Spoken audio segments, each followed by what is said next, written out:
पुद्गल कर्मों के अनंत फल को जानते हुए ज्ञानी उस रूप परिणमित नहीं होता, मात्र जानता है। जानने का विषय कितना? एक तो उपादेय रूप से अपनी आत्मा को जानना और सहज रूप से जगत के सर्व पदार्थों को जानना। ये दो में अंतर आ गया। ज्ञानी उपादेय रूप से अगर जानते हैं तो किसको जानते हैं? अपनी आत्मा को। ओह, मैं चैतन्य प्रभु जब अपने में जमूंगा, जब अपने में रमूंगा, तब जाके ही मेरा कल्याण होगा। तो उपादेय रूप से जानने में मात्र अपनी आत्मा है, लेकिन हमेशा अपने में तो नहीं रह पाता ना। तो बाहर की वस्तुएं भी सहज जानने में आती हैं और उन वस्तुओं को ज्ञानी कहता है कि ये पुद्गल कर्मों के अनंत प्रकार का फल है। बराबर? देखो सहज सी स्वीकृति कितना आनंद देती है। कौवा काला क्यों होता है?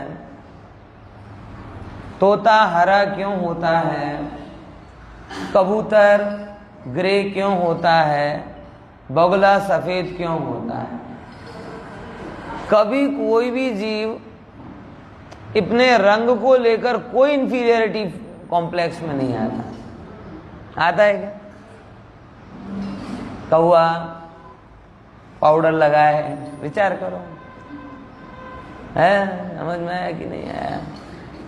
कबूतर थोड़ा मुझे गया, थोड़ा सा तो हो जाए, हम कौवे जैसे काले नहीं, इसलिए थोड़ा सा मेरे पास चांस है। बगुला बन जाए, बगुला कहता है गंदा बहुत हो जाता हूँ, मोर बन जाऊं। मतलब क्या है, कोई भी जीव है ना।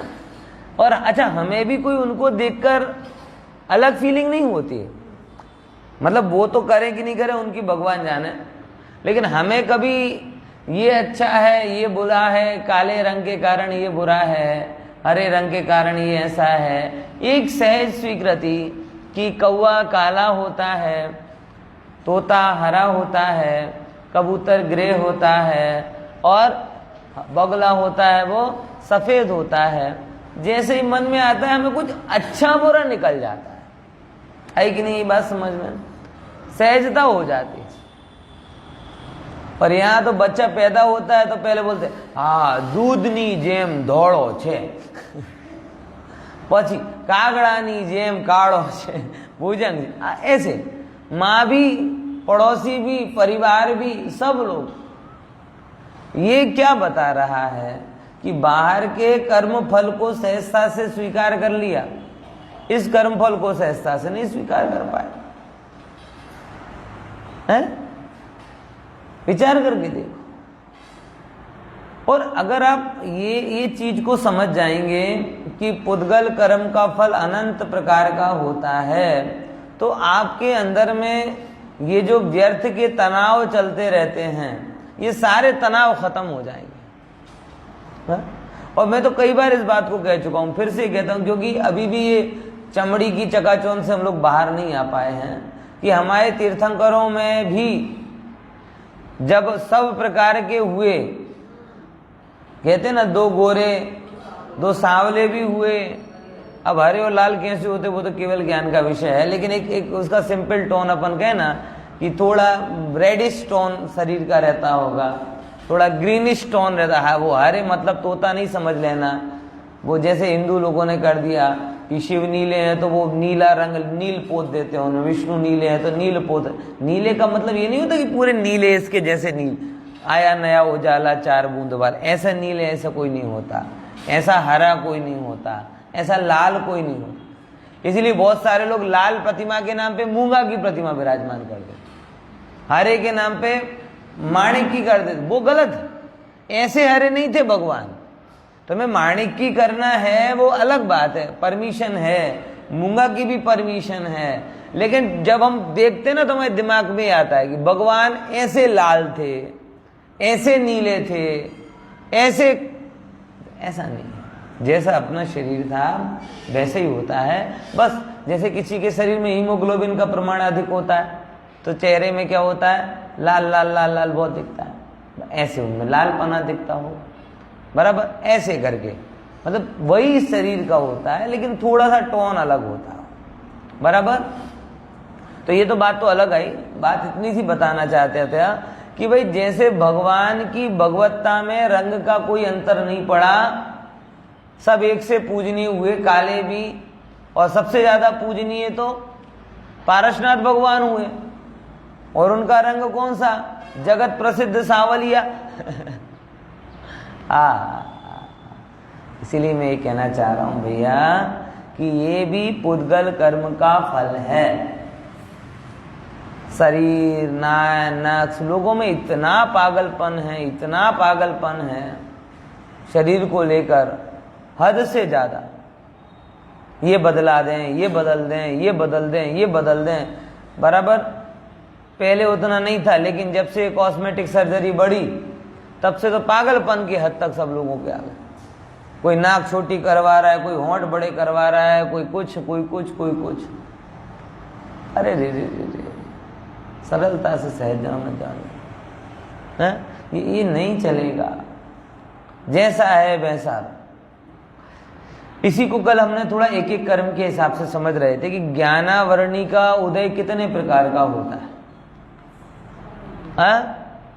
सबका ज्ञान अलग अलग है, तो इतना उसमें समझ लेना कि ज्ञान ज्ञानावरणी का उदय नहीं, अज्ञानता ज्ञानावरणी का उदय है। ये थोड़े का अंतर समझ लेना। क्या बोला? ज्ञान होना वो स्वभाव और ज्ञान नहीं होना वो उदय। तो हमारे अंदर में, सबके अंदर में अलग अलग प्रकार की अज्ञानता है कि नहीं है, बराबर।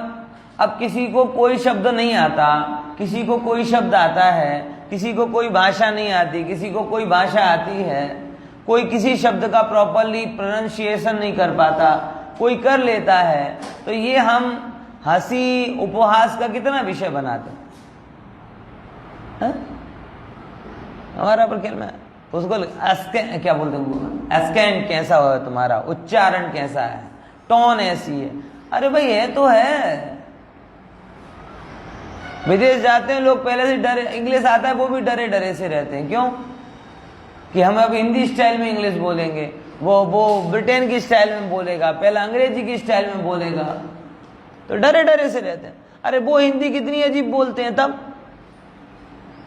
है। वो आया था ना ट्रम्प, क्या क्या बोल रहा था है, मतलब उसके एक एक शब्द में तो बहुत वीडियो और बहुत वो मीम्स बने थे है। तो वो से बुरा नहीं लगता, उसे हिंदी नहीं आती, उसको हिंदी विषय में अज्ञान है, बराबर, समझ में। अपने को उसके विषय में अज्ञान है, क्या फर्क पड़ने वाला। इसीलिए कभी भी किसी की अज्ञानता का मजाक नहीं उड़ाना चाहिए। अज्ञानता पुद्गल कर्म का फल है और जगत में ऐसा सक्षम कोई नहीं है, कल भी कहा था फिर से बोलता हूं, ऐसा सक्षम कोई नहीं है जिसे सब आता हो। और जब आता ही नहीं है हमें सब कुछ, तो हम किसी का उपवास कैसे उड़ाएं? नहीं आता तो नहीं आता, क्या बड़ी बात। लेकिन ज्ञान का सबसे बड़ा नुकसान क्या हो रहा है आज के समय में, कि जो ज्ञान वाला है वो ज्ञान वाला ये मान रहा है कि हम तो, कि जैसे पहले के समय में लैंडलॉर्ड होते थे ना, तो वो सब कम पैसे वालों को तुच्छ समझते थे। वैसे थोड़े बहुत ज्ञानी हो गए तो कम ज्ञान वाले को तुच्छ समझने लगते हैं। ऐसा नहीं है, ऐसा नहीं, ये इतना अंतर समझना। ये ज्ञानावरणी में लिया। फिर दर्शनावरणी तो उसके साथ साथ अनंत प्रकार का चलता ही है। मोहनी कितने प्रकार का होता है? कल मैंने बताया था, असंख्यात लोक प्रमाण। कितने प्रकार के भाव? एक व्यक्ति अगर पूजा कर रहा है और एक व्यक्ति पूजा नहीं कर रहा, एक व्यक्ति स्वाध्याय कर रहा है, एक स्वाध्याय नहीं कर रहा, एक व्यक्ति को कुछ काम गुस्सा आ जाता है, किसी को मान आ जाता है, किसी को काम है, किसी को भोग है, सब संसार के रोग से ग्रसित हैं। अब होता क्या है पता है? सबसे बड़ी प्रॉब्लम, हम सब संसार के रोग से पीड़ित हैं कि नहीं? और उसके सब लक्षण हैं, गुस्सा आना, मान होना, कपट होना, लोभ होना, काम के भाव होना, बराबर, धन कमाने के भाव होना, ये सब चिन्ह हैं किसके? संसार के रोग के, शरीर को अपना मानना। अब हो क्या रहा है जगत में कि जिसके पास जो रोग है वो कहता है ये तो चलेगा, दूसरा नहीं चलेगा। कैसे? कैसे इसको ऐसे समझो कि जैसे कोई लोभी है, क्रोधी नहीं है, तो कहेगा लोभ तो जरूरी है मगर क्रोध थोड़ी चले। अरे भाई, लोभ भी रोग है और क्रोध भी रोग। अब जिसको क्रोध आता है, अब अरे पता नहीं घर गृहस्थी में रहकर गुस्सा करना पड़ता है, लेकिन 24 घंटे पैसा पैसा पैसा थोड़ी चले। मतलब हो क्या रहा है? जो जिस रोग से पीड़ित है वो उसको जस्टिफाई करता है और दूसरे रोग के कारण उसे दूसरे रोग को बुरा मानता है। ये संसार से उल्टा है। संसार में पता क्या होता है? जो रोग आपको है वो छोटा सा रोग हो, चाहे गैस बनने का, लेकिन कभी आप उस रोग से पीड़ित व्यक्ति से पूछोगे तो ऐसा कहेगा गैस तो कैंसर करता खराब है। मतलब हर व्यक्ति अपने शरीर के अपने रोग को क्या करता है? बुरा जानता है और दूसरे के रोग को कहता है ये ठीक है, इसके अलावा बाकी सब रोग चलेगा।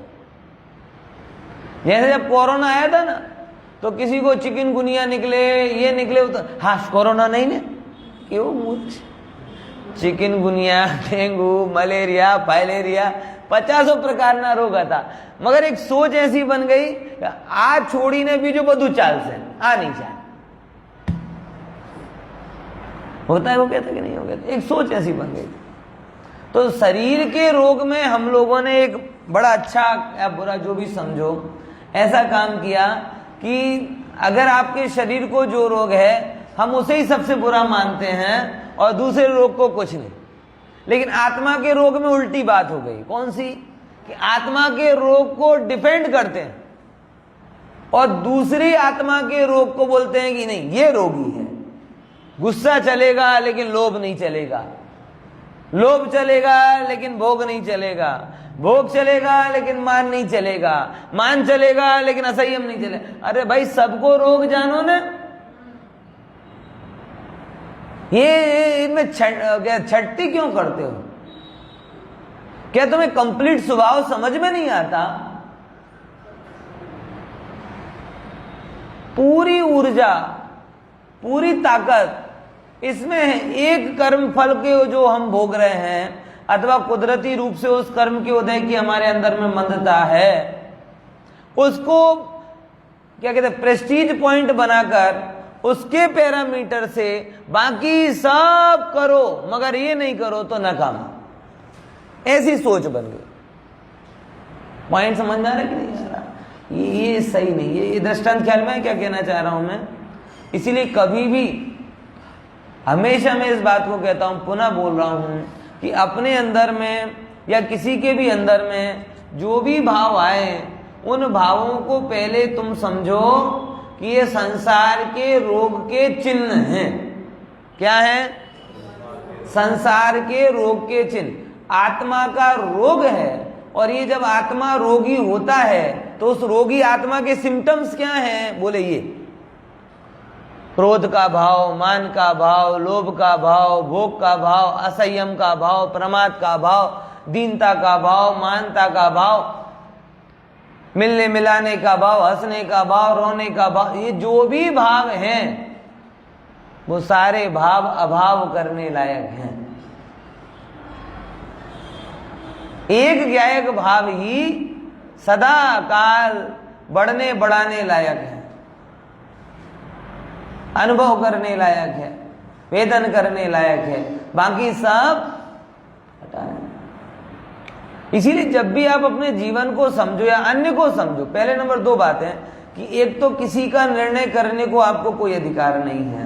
कभी किसी दूसरे के निर्णय करने मत जाना कि ये ऐसा क्यों कर रहा, वो ऐसा क्यों कर रहा, ये ऐसा क्यों कर रहा, नहीं। जिसकी जैसी परिणति, जिसके जैसा हो जाए, क्या कर सकते हैं? आप स्वाध्याय करने लगे, अच्छी बात है, बराबर। दूसरा स्वाध्याय नहीं कर रहा, ये बुरी बात है, लेकिन स्वाध्याय नहीं करने के कारण वो बुरा हो गया, ये मानना भी बुरी बात। ठीक है भाई, स्वाध्याय करता तो उसका भला होता, लेकिन है तो वो भगवान, है तो वो भगवान है। आज बुद्धि में नहीं आ रहा, हाथ आए अवसर को छोड़ रहा है, करुणा आवे। मुझे बताओ, शरीर, कोई भी सज्जन व्यक्ति होता है, जब किसी को शरीर के रोग से पीड़ित देखता है तो उसे करुणा आती है, आती कि नहीं आती? कोई बीमारी में तड़प रहा हो, बुखार में छटपटा रहा हो, दर्द से कराह रहा हो, तो सज्जन व्यक्ति क्या करेगा? करुणा आएगी कि नहीं आएगी? तो शरीर के रोगी को देखकर जब सज्जनों को करुणा आती है, तो आत्मा के रोगी को देखकर करुणा क्यों नहीं आती? क्या आत्मा के रोग को रोग नहीं मानते?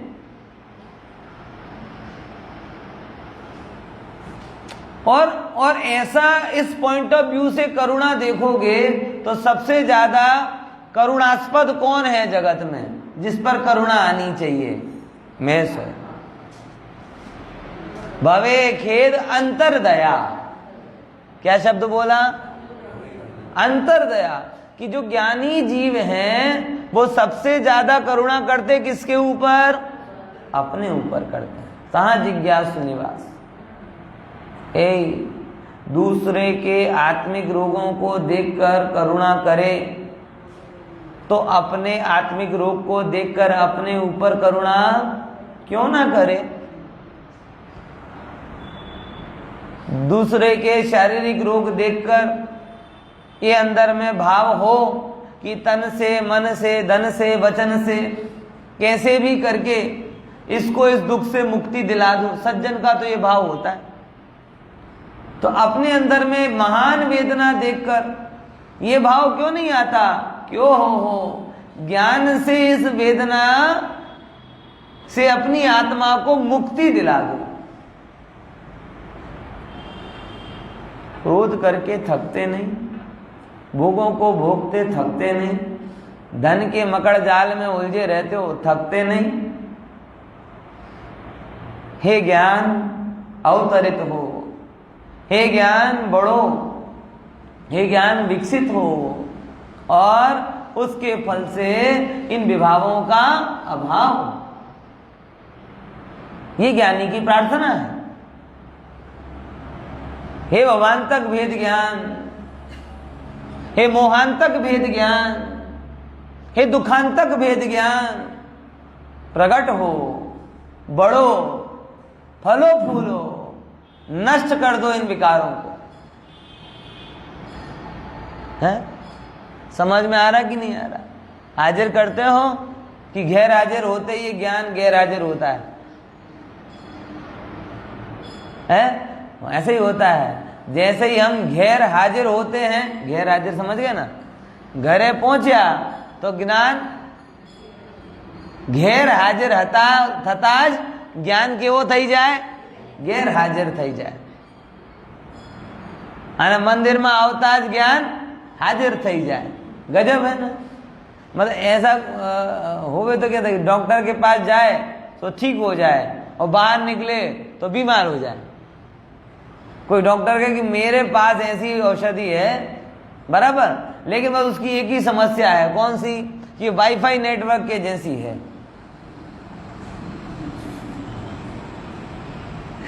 डॉक्टर क्या कहे कि मेरे पास औषधि है, बहुत अच्छी औषधि है, बट प्रॉब्लम एक ही है उसके साथ में, वाईफाई नेटवर्क के जैसी है।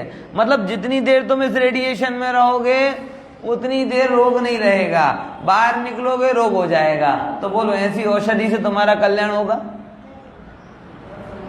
भैया मैं हमारे काम करने के लिए रोग दूर करना है, तुम्हारा चेहरा देखने के लिए थोड़ी रोग दूर करना है? हम अपना ये जिनवाणी को तुमने वाईफाई वाला क्यों बना दिया कि मंदिर में आते हैं इतना शांति हो जाती है, क्रोध नहीं आता, मान नहीं आता, माया, बराबर अच्छी बात है, ये तो वाईफाई जोन बराबर।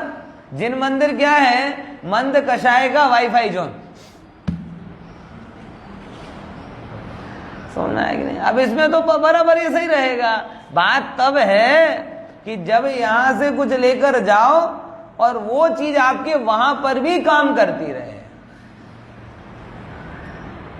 तो बराबर है। ये जिनवाणी को हर औषधि ऐसी होती है कि रोग में काम करती है, तो फिर जिनवाणी को औषधि के जैसे मानोगे तो रोग में काम करेगी, बराबर। तो दो बातें कह रहा हूं ना कि पहले नंबर इस शरीर के रोग को जैसे रोग माना, वैसे आत्मा के रोग को भी पुद्गल कर्म का फल जानकर रोग मान। और दूसरे नंबर क्या बोला, सर्वांगीण जानो। एक रोग अच्छा ना एक रोग बुरा, ऐसा नहीं, ये समझ संजय भाई बात। सर्वांगीण मतलब हम जो कर रहे हैं, अच्छा काम कर रहे हैं, उसे तो अच्छा मान लेते हैं, लेकिन जो दूसरा बुरा काम है उसे जस्टिफाई करने लगते हैं। हर आदमी ऐसे ही कर रहा है, बराबर। गृहस्थ होगा वो कहेगा ब्रह्मचारी तो है लेकिन गुस्सा कितना करता है। ब्रह्मचारी होगा वो क्या कहेगा, अरे कैसे भोगों में पड़ा रहता है। अरे भाई, क्रोध भी रोग है और काम भी रोग है, बराबर। ख्याल में है कि नहीं है? मान के लिए लोग धन खर्च कर देते हैं, बराबर। तो वो धन खर्च करने वाला देखो कितना बढ़िया, और वो मान ही कहता देखो कैसा लोभी। अरे वो ये नहीं समझ रहा कि उसने धन पकड़ा लोभ के रोग के कारण और तूने धन खर्चा मान के रोग के कारण। आई कि नहीं बात समझ में? फिर से एक बात बैठ रही कि नहीं बैठ रही पूरी? तो अगर लोभ बुरा है तो मान बुरा क्यों नहीं, और मान बुरा है तो लोभ बुरा क्यों नहीं? मतलब बात ये नहीं कि अड़ोसी पड़ोसी आपको क्या कह रहे हैं, अड़ोसी पड़ोसियों को तो कुछ पता नहीं, कुछ भी पता नहीं है। वो तो कुछ भी आप जरा सा करो, आप मंदिर भी रोज मंदिर जाओगे ना तो वो तो आपको, अरे तुम तो भगवान के जैसे हो, हम तो 8 दिन में मंदिर जाते हैं, तुम लोग तो रोज, मतलब उनको नहीं पड़ी, वो संसार से नवरे नहीं हुए। जरा सा करोगे वो बहुत बढ़ा देंगे, उनके चक्कर में पड़ोगे तो आप भूल जाओगे। आप अपना लक्ष्य मुनिराजों के साथ रखो, सम्यक दृष्टियों के साथ रखो, ज्ञानियों के साथ में रखो, तब पता चलेगा कि भूल क्या है। अड़ोसी पड़ोसी से करने जाओगे तो नुकसान में रहोगे, उन्हें कुछ नहीं पता भैया, कुछ नहीं पता। इसीलिए अगर किसी ने मान के लिए धन खर्चा तो वो भी मान रोग है, और किसी ने धन नहीं खर्चा वो भी लोभ नाम का रोग है। तो लोभ भी रोग है, मान भी रोग है, क्रोध भी रोग है, आत्मा का अज्ञानता वो भी रोग है। उतावल में बैठे हैं, विचार कर रहे हैं, आत्मा का स्वरूप, मतलब 50 प्रकार के कामों के लिए टाइम है, आत्मा के लिए कोई टाइम, और कहते हमने तो कोई जिंदगी में गड़बड़ की नहीं। ऐसे भी एक बहुत सारे घेन वाले लोग हैं, देखो हम धर्म भरम नहीं करते, क्या नहीं करते, धर्म भरम नहीं करते, लेकिन मानव धर्म में मानते। मानव धर्म में मानते मतलब क्या, गरीबों को रोटी खिला देते हैं, गायों को चारा खिला देते हैं, ऐसा कर देते हैं, नेकी करते हैं और फेसबुक में डाल देते हैं। बहुत बढ़िया स्लोगन है अभी तो आज के समय में। पहले था नेकी कर दरिया में डाल, और अब क्या है, नेकी कर फेसबुक पे डाल, स्टेटस पे डाल। है हम धर्म वर्म नहीं करते भाई, और फिर डिफाइन करते हैं भाई, वो रात को खाते हो, हाँ हाँ वो ठीक है, उसमें क्या दिक्कत है? घूमने फिरते मौज मस्ती, उसमें क्या दिक्कत है? मतलब ये प्रॉब्लम है। तुम ये काम अच्छा करते हो, मैं बुरा नहीं कह रहा है, लेकिन ये अच्छा कर रहे हो इसका मतलब आत्मा का ज्ञान है बोले नहीं, जीव अजीब की पहचान है बोले नहीं। तो ये जो प्रमाद है वो अच्छा नहीं। एक चीज तुमने दूर की, अच्छी बात है, सेवा की, ये भाव हुआ, लेकिन इससे अगर आप ये समझो कि हमने ये कर लिया और आत्मा को नहीं जाना तो चलेगा, बोले तुम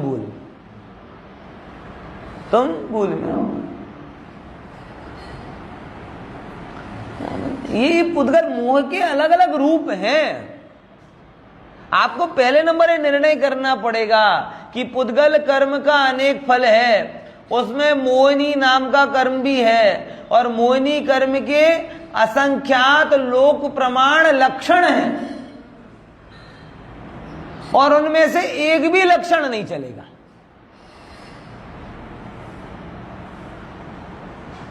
समझ में आया क्या बोला? मोहिनी कर्म के कितने लक्षण हैं? असंख्यात। क्योंकि आपने जितने भी परिणाम हो रहे हैं, जितने भी परिणाम हुए थे और जितने भी परिणाम होंगे, वो सारे परिणाम मोह कर्म के उदय, और एक परिणाम दूसरे परिणाम के जैसा नहीं। जिंदगी में हजारों रोटी खा चुके होंगे, लेकिन हर रोटी को खाने पर जो भाव होता है वो पुराने भाव से अलग। तो 1,00,000 1.5 लाख प्रकार के भाव तो अपने रोटी खाने के हो गए होंगे, हैं? आ रहा कि नहीं आ रहा है? अरे रस का वाटका है, बराबर भोजन कर रहे हो, पहला खाने में जो आनंद आता है, जो होता है, दूसरे में से आता है क्या? पहले खाया, वाह बहुत सरस, और ऐसा थोड़ी हर बार बहुत सरस बहुत सरस बहुत सरस, ऐसा होता है क्या? होवे तो कैसा लगे, समझ आएगी नहीं? मतलब एक बाटके को, इसमें अगर आपने 20 चम्मच रस है, बराबर, कभी नापा नहीं, अंदाज बोल रहा हूं, आप कर लेना ट्राई बराबर, तो 20-25 चम्मच जो उसका रस है वो हर बार अलग होता है, क्योंकि हर बार आपका उसके साथ मोह जुड़ा अलग है, उदय अलग है। तो पहली बार में जो आता है स्वाद, दूसरी बार में नहीं आता, तीसरी बार, और कई बार तो फिर जल्दी जल्दी जाने का तो लाश का तो कहते कट कट कट कर करके कुछ पता ही नहीं चलता पूरा। कितने प्रकार का हो गया, विचार करके देखो मोह का उदय। और ऐसे तो एक का बता रहा है, ऐसी जितनी कितनी जीव राशि, अनंत जीव राशि, और अनंत जीव राशि को अनंत प्रकार के संयोग हो रहा है, और हर समय नए नए परिणाम हो रहे हैं। और गजब बात यह है कि ऐसे असंख्यात लोक प्रमाण परिणामों को देखकर ज्ञानी एक दृष्टि से कह रहा है कि ये सारे के सारे परिणाम मोह कर्म जन्य होने के कारण मेरे ज्ञान का ज्ञेय मात्र है, मेरे से भिन्न है, भिन्न है, भिन्न। समझ में आया? हाँ, मैं इनका ज्ञाता मात्र हूं। अब जानने में अंतर पड़ा क्या? जानने में तो जाना, जानने में तो कैमरे से आप पासपोर्ट साइज फोटो निकालो, चाहे ऊपर खड़े होकर पूरे चलते रोए की फोटो निकाल लो, उसमें हजारों लोग आ जाए, और पासपोर्ट पोर्ट्रेट साइज में निकालो तो एक व्यक्ति आए, कैमरे को कोई प्रॉब्लम है क्या? एक को भी निकाल लेगा ना, 1000 की भी निकाल लेगा। ऐसे ज्ञान कोई प्रॉब्लम है क्या? एक को भी जान लेगा, 1000 को भी जान लेगा, अनंत को भी जान लेगा। मगर जैसे कैमरा जानकर मात्र जानता है, बस वैसे तू भी जानकर मात्र जानता रहे तो तर जाएगा। बराबर ख्याल में आया? समझे? ये बात यहां पे कह रहे हैं। ये मोह का हुआ। अब देखो, मोह कर्म का अनंत फल हो गया। अब और देखो, कितने कितने कर्म के अनंत फल देख लिए। ज्ञान के, मतलब ज्ञान का नहीं होता, अज्ञान अनंत प्रकार का। बार बार समझना कि ज्ञान तो जीव का है, अज्ञान अनंत प्रकार का है। ज्ञानावरणी का फल ज्ञान नहीं है, ज्ञानावरणी का फल अज्ञान। फिर से ये लाइन ख्याल में आ रही बेटा कि कैसे गई? जानना ज्ञानावरणी से होता है ना? नहीं, नहीं जानना ज्ञानावरणी से होता है। देखना दर्शनावरणी से हो रहा है? नहीं, नहीं देखना दर्शनावरणी से हो रहा है। आत्मा से बाहर जाना, आत्मा को अपना नहीं मानना, ये मोह का फल है। बराबर? क्या बोला? आत्मा को अपना नहीं मानना और आत्मा से बाहर जाना, ये मोह का फल है। अपना नहीं मानना दर्शन मोहिनी का फल। फिर प्रश्न होता है अपना नहीं मान रहे तो किसको? बोले वो तुम खोज लेना। अगर किसी आत्मा को छोड़कर किसी और को अपना मान रहे हो तो दर्शन मोहिनी ही है। बराबर? आत्मा में जमे नहीं हो और कहीं पर भी हो, अरे समो शरण में भी हो तो चारित्र मोहिनी। सामर्थ्य अंतराय कर्म। अब सामर्थ्य सबकी प्रकट नहीं होती ना, एक सी कहाँ होती है? शरीर की सामर्थ्य भी एक सी नहीं होती, आत्मा की सामर्थ्य भी एक सी नहीं होती। बराबर? कोई 2 सीढ़ी चढ़ने में ही थक जाता है, बराबर, और कोई शिखर जी की यात्रा भी क्या कहते हैं आराम से कर लेता है। क्या फर्क पड़ता है इससे? जिसकी जैसी सामर्थ्य विकसित हुई। किसी की बोलने की सामर्थ्य है, किसी की चलने की सामर्थ्य है, किसी के घर के काम करने की सामर्थ्य है, किसी के ऑफिस के काम करने की सामर्थ्य है, बराबर, किसी का फिजिकल लेवल करने की सामर्थ्य है, किसी की मानसिक लेवल करने की सामर्थ्य है। सबकी सामर्थ्य अलग अलग प्रकार से विकसित हुई कि नहीं? कोई दान कर पा रहा है, कोई नहीं कर पा रहा है, किसी को लाभ हो रहा है, किसी को नहीं हो रहा, कोई भोग पा रहा है, कोई नहीं भोग पा रहा। सबकी सामर्थ्य अलग अलग है। अब आपकी जितनी भी विकसित हुई वो आपके लिए क्या है बताओ? मान का कारण कि ज्ञान का कारण? ये ध्यान से समझना, बहुत गहरा है। व्यक्ति की जितनी सामर्थ्य विकसित होती है वो सारी सामर्थ्य को क्या कर देता है? मान में कन्वर्ट कर देता है। अरे तुम कुछ नहीं कर पाते, हम तो देखो। उनमें काकाओं को थोड़ा संभल के रहना चाहिए। पुण्य के उदय से अगर थोड़ी घड़पन में भी सामर्थ्य विकसित हो ना तो ऐसे घूमते फिरते कि देखो युवा, अरे तुम्हें कुछ नहीं है, हम देखो अभी भी 10 किलोमीटर चलते हैं, हम 5 किलोमीटर चलते हैं, हम ऐसा करते हैं। तुम अभी से अपन खाने पीने का सोचने लगो ना तो कई हमारे गांव के लोग कहते हैं तुम भी आए शहर वाले सब, हम देखो अभी भी घी वाली 8 रोटी खा जाते हैं। मैंने तुम्हारी सामर्थ्य अलग है भैया, हमारी सामर्थ्य अलग है, ऐसी नहीं। अब मजाक में कहते ना तुम देसी घी वाले आइटम हो, हम रिफाइंड ऑयल वाले है। ठीक है, उसमें कोई आश्चर्य नहीं है। अगर आपकी बहुत सामर्थ्य विकसित है, आप 2 घंटे कंप्यूटर पे काम करके बता दो, आंखें फूट जाएंगी। हम 8 घंटे करते रहते हैं। आपकी बहुत सामर्थ्य विकसित है, 4 घंटे पढ़ के बता दो, आंखें मल के रह जाओगे। हम वो 10 घंटे कर लेते हैं। कहने का मतलब बड़ाई और वो घटाई की बात नहीं है। मुद्दा ये है कि आप अनेक प्रकार के उदय को समझो। क्या समझो? अनेक। जैसे ज्ञान का अलग प्रकार, ज्ञानावरणी का उदय अलग प्रकार का होता है, ऐसे अंतराय का भी उदय अलग अलग प्रकार का होता है।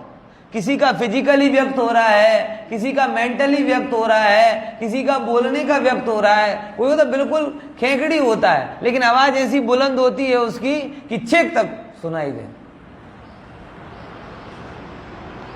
हाँ, वो क्या ना कि नहीं, तो उसका उस जाति का सामर्थ्य विकसित है, बराबर ना। और कोई एकदम भीम का शरीर वाला भी हो लेकिन आवाज कैसी हो, एकदम की बाजू वाले को ही सुनाई ना दे है। कहने का मतलब ये भी अनंत प्रकार। दान की सामर्थ्य किसी की नहीं। धन है, बराबर, धन है, लेकिन दानांतराय, दान करने की सामर्थ्य नहीं होती। मतलब दान देने के नाम पे जी जलने लगता है, भोग के नाम पे फट से निकल जाता है। ये सच में बड़ा दुख होता है। क्या है? जो व्यक्ति भोगों के नाम पे करोड़ों का नहीं सोचे, वो दान के नाम पे हजारों में गिनती करता है।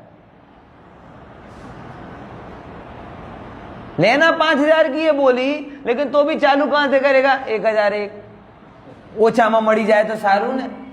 એ ઓછામાં મળી જાય એ ભાવ જ ઓછું ભાવ છે.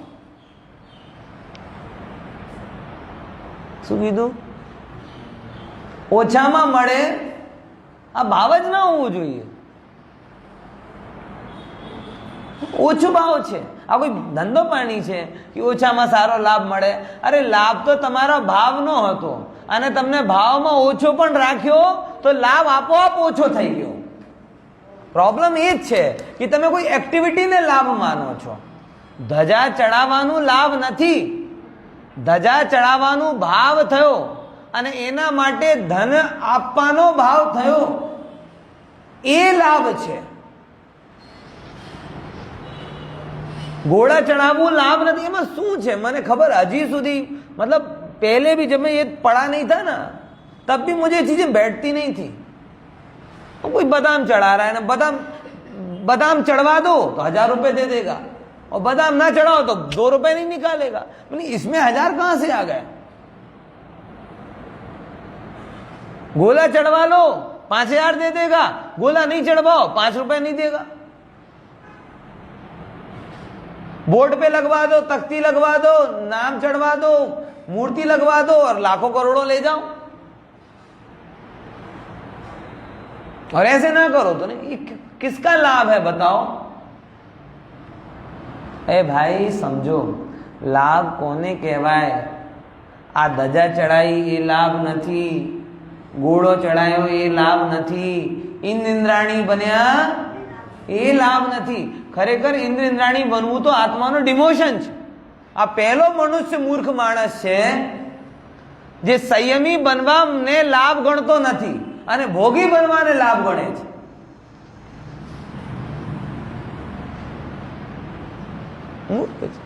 લાભ તો ત્યારે કહેવાય કે જ્યારે હું સંયમનો લાભ લઉં, કેમ કે આમાં મારો પ્રમોશન છે. આમાં મારો શું છે? પ્રમોશન છે. બરાબર ખ્યાલમાં આવે છે? હા, પણ એવી ગ્રદ્ધતા બંધાઈ ગઈ છે. હવે શું કરીએ? બરાબર. તમે કે પંડિત આમ કહેશો તો બધા પંડિતોને હજી બધું કરાવે છે, એનું મન હટી જશે. ભાઈ હવે તો હું એક જ વસ્તુ થાય તમારી વસ્તુનું સ્વરૂપ તો આ જ. હવે તો ગુરુદેવની શૈલી જ પકડવી પડે. તમે જેને ભલું બુરું જાણો તમારી પ્રોબ્લેમ છે. વસ્તુનું સ્વરૂપ તો નોટંકી ધર્મ.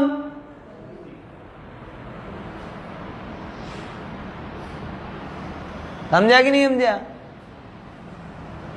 ના ના, પછી આ જે છે ભાઈ છે, આ ગુરુદેવ તો એમ જ ફરમાવતા હતા ને, બબૂતમલજી ભંડારી એટલા આટલાની આમ છે, આટલા ખર્ચા છે, આમ છે તેમ છે, પછી ધૂલે ધર્મ નથી. શું? ધૂલે ધર્મ નથી. परिणति अंदर में झुके तो धर्म, और परिणति अंदर में झुकी नहीं तो कोई વસ્તુનું સ્વરૂપ તો પછી બહાર જે ચાલે, જેવી રીતે ચાલે, જે કારણથી ચાલે એ સમજી લેજો. આપણા બધાની પુરુષાર્થની નબળાઈને લીધે આ બધા ધંધાઓ ઉભા થયા છે. શું કીધું? થોડો આકરો શબ્દ પ્રયોગ કર્યો છે, પણ જાણી જોઈને પ્રયોગ કર્યો છે. કેમ કે આવું કેવા, મારી પાસે આમ સ્કીમ છે દાન માટે, જયારે કોઈ એમ કહે ને કે આ સ્કીમમાં લાભ લઈ લો, આ સ્કીમમાં લાભ લઈ, આ સ્કીમ છે? અહીંયા તો એક જ સ્કીમ છે, રાગને ઘટાડવાની અને વૈરાગને અજ્ઞાનથી હટવાની ને જ્ઞાનમાં. આ સ્કીમ સિવાય બીજું જૈન ધર્મ કોઈ સ્કીમ જ નથી.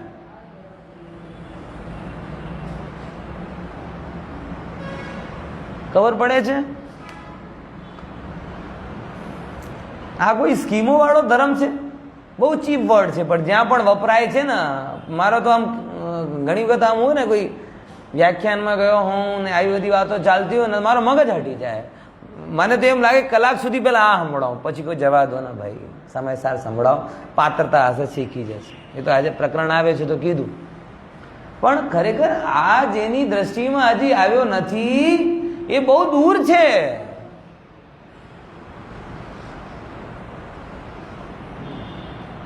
એ દૂર છે. ઓહો, ભગવાન આત્મા, મા જીનવાણી, પંચ પરમેષ્ઠી સાક્ષાત વિરાજમાન હોય અને આવી બધી વાતો ઉપર સમય જતો હોય, એ આપણી પામરતાનો ઉદાહરણ છે.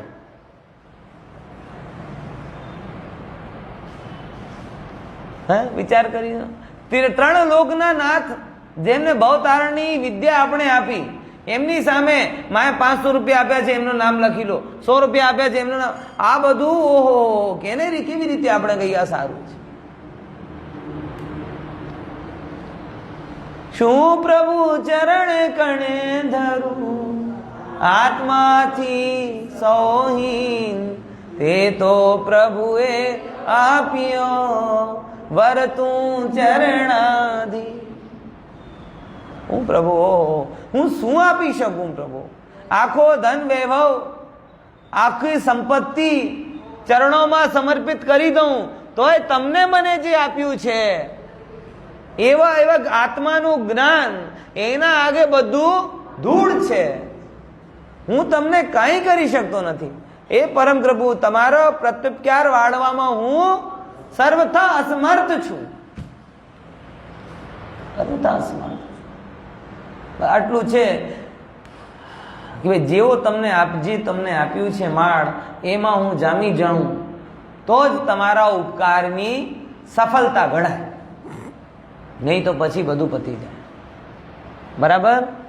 तो दान के बारे में जो बात कही ना कि वो समझो कि दान का भाव होना चाहिए, और अगर किसी को नहीं हो रहा है तो ज्ञानी उसके प्रति भी द्वेष नहीं करता.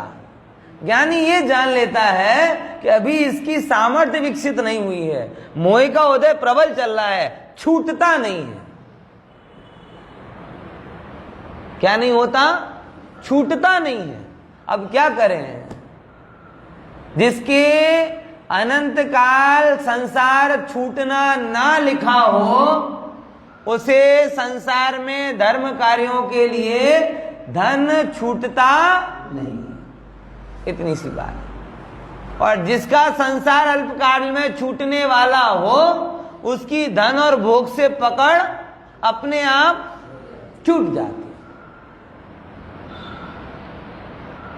जैसे गोला होता है ना, श्रीफल, जो अंदर से सूख जाता है, जिसको जल्दी छूटना हो ना, वो खड़खड़ होता है, फट से निकल जाता है. और जिसे अभी नहीं छूटना है वो हरा रहता है. बराबर. तो दान की भी सामर्थ्य होती है, भोग की भी सामर्थ्य. वीर का वो भी भाव है. लाभ हो रहा है किसी का, भाई किसी का कुछ लाभ हो रहा है, किसी को. ज्ञानी किसी के लाभ को देखकर ईर्ष्या करता, किसी के लाभ को अटकाने की बात करता, किसी के लाभ से ईर्ष्या भी नहीं करता, किसी के लाभ को अटकाने की भी बात नहीं करता, और मुझे क्यों नहीं मिला, मुझे क्यों नहीं मिला, ऐसा भी विचार नहीं करता. ज्ञानी क्या विचारता है? भाई सबके लाभांतराय का क्षोभ सम अलग अलग है, सब अपना अपना फल भोग रहे. ये बात बड़ी सरल लग रही ना आपको अभी?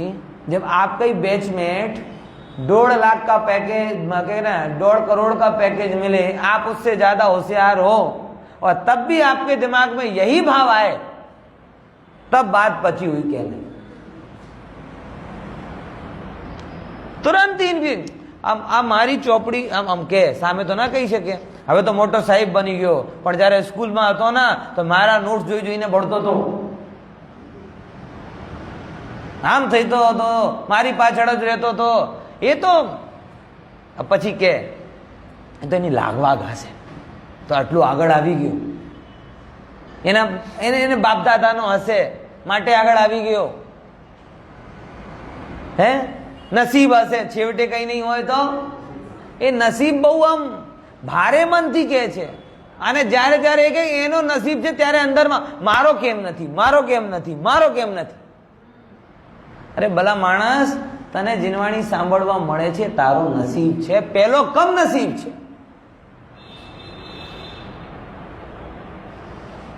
પેલો એને નરકની ચાવી મળી અને તને મુક્તિની ચાવી મળી.